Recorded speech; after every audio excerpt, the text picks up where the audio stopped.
화를 내는 사람을 바라보면서 저것이 무엇인가요? 이렇게 아주 진지하게 묻는 사람은 아마도 이 세상에 없을 겁니다.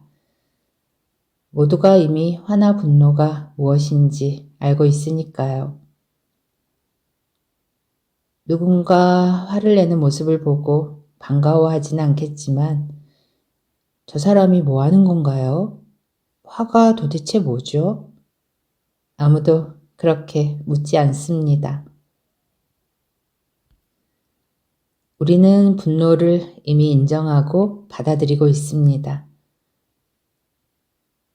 우리는 왜 화가 나고 분노하는 걸까요? 분명히 아주 논리적인 이유가 있을 겁니다. 저 사람 때문에, 어떤 일 때문에. 과연 그럴까요?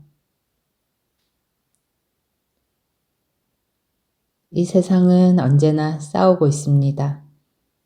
친구, 연인, 가족, 유치원 아이들의 작은 다툼부터 국가와 국가의 전쟁까지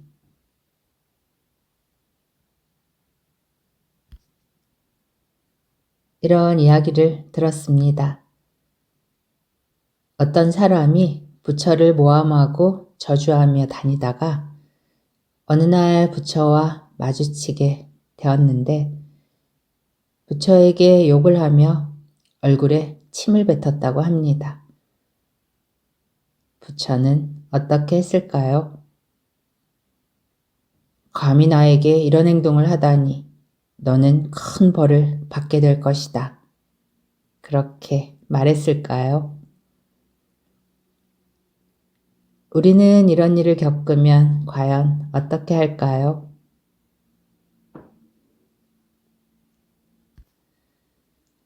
부처는 화를 내기는커녕 그 사람에게 깊은 관심을 보이며 아주 진지하게 자네 무슨 일이 있는가? 더 할 이야기는 없는가? 그렇게 말했다고 합니다. 이 이야기를 통해 나도 열심히 갈고 닦아서 어떠한 상황에서도 화를 내지 않는 사람이 되어야겠다. 만약에 이런 결심을 한다면 영원히 도달하기 아주 어려울 겁니다. 아주 힘든 길이니까요. 저도 그 길에서 아주 고생을 많이 해봐서 잘 압니다. 그래서 자칫 잘못하면 마음을 다스린다는 것이 자신을 속이게 되기도 하죠. 화가 나는데 화를 내지 않는 것이 아니니까요. 잘 보면 보입니다. 화나 분노는 원인이 없습니다. 다만 내가 내린 해석 때문이죠. 이건 무슨 말이냐 하면 화는 진실이 아니라는 겁니다.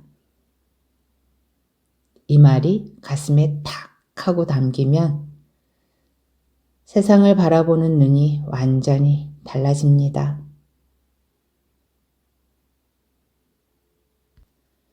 화나 분노는 나와 너를 분리하고 나와 세상을 분리해서 우리의 눈을 멀게 하니까요. 바늘 구멍으로 세상을 바라보면 세상이 어떻게 보일까요? 늘 오해와 왜곡뿐입니다. 화가 나고 분노하고 원망하고 싸우는 것이 너무 당연하죠. 어떤 순간에도 진실을 보겠다는 마음이 있다면 화나 분노는 설 자리가 없습니다. 그럼 나는 꿈속을 헤매지 않고 언제나 모든 순간을 생생하게 살아있게 됩니다. 그때 마음은 저절로 평화롭죠. 저기 어딘가에 나를 화나게 하는 사람은 따로 없습니다. 오직 나의 해석이 내 눈을 멀게 할 뿐입니다. 그것을 알면 모든 것을 있는 그대로 볼 수 있습니다. 화가 날 때, 분노로 미쳐버릴 것 같을 때. 무슨 일인가? 이게 뭘까? 그렇게 한번 질문해 보면 어떨까요? 아마도 바늘구멍이 달라질 겁니다. 그것이 바로 살아있는 천국입니다.